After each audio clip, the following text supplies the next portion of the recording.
Ever wonder why in the US you can drive at 16, enlist in the armed forces at 18, but you can't drink until you're 21? I know I have, because as someone who has family in Europe, I've always been confused as to why in Germany you can be 16 and already drink, but in America you have to wait an extra 5 years. Well, it turns out there's a method to the madness. Back in the olden days, Ronald Reagan signed the National Minimum Drinking Age Act of 1984, which forced states to up the drinking age to 21 or face severe economic consequences. You might think this had a profound effect on the number of drunk driving accidents, particularly among adolescents, and in fact it did. From 1984 to 1998, the cases of driving after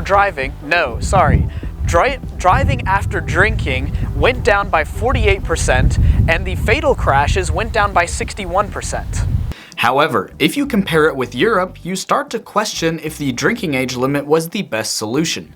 The World Health Organization, a pretty serious bunch when it comes to health and safety, states plain and simple that the US does not have good drink driving laws. Look at their map. Good drink driving laws?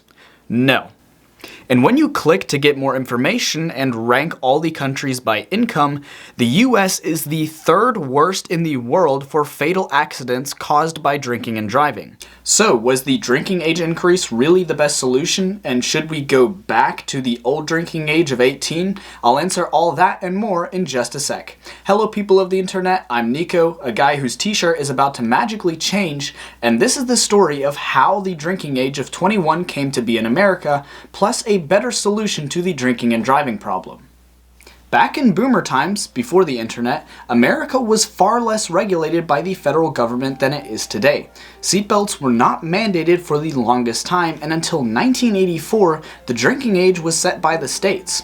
This all started way back in the Prohibition era. In 1920, alcohol itself was banned, and it wasn't reversed until the passing of the 21st Amendment. This was followed up by a minimum drinking age, which was set by the states, and they generally agreed on the age of 21 years old. This changed, however, after the military draft age was dropped to 18 in World War II, and when the voting age was dropped to 18 in the 1970s. But with increased drunk driving accidents among adolescents particularly, states slowly started to increase the drinking age again to 19, sometimes 20 or 21. And then came Ronald McDonald Reagan. He signed the National Minimum Drinking Age Act of 1984 into law, which forced states to either up the drinking age to 21 or lose out on 10% of the apportioned federal highway spending money. To give you an idea of just how much money that is, let me do some quick math for you. So, the federal government gave out over $50 billion in money for highways in 2019. Divide that by 50 states and then take 10%, so $100 million lost for any states that did not up the drinking age to 21. And would you know, the states agreed. The act did its intended purpose, but it was not the best solution for America, even though it was the quickest effective solution. And back inside, and also different t-shirt again, but that doesn't matter. Now, there are 3 parts to the drink driving problem. The person drinking, the alcohol they're consuming, and the car that they are driving. Now, as a German, I can confidently say that getting rid of the person is not an option. I know a guy in the past who tried, it did not end well, so you only have the car and the alcohol. Now, the easiest option is to restrict the drinking age and have a strong limit on the blood alcohol concentration that is allowed, which the US is not good at, by the way.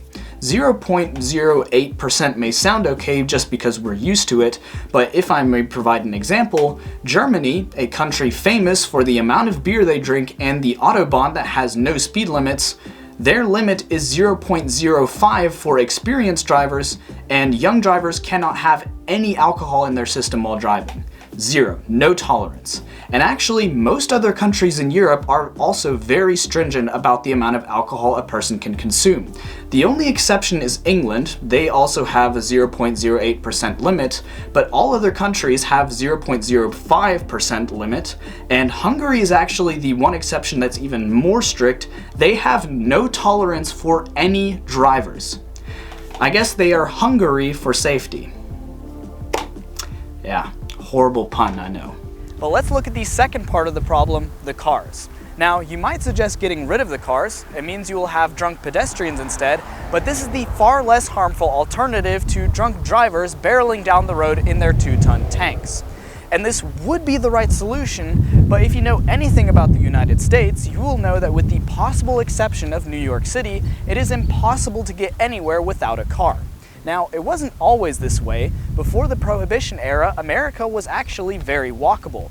But after General Motors and other companies lobbied and monopolized their way through America, walking became an exercise, not a way to get around. I did a whole video on this a couple of months ago, and now it's permanently ingrained in my head. Go and watch it if you can.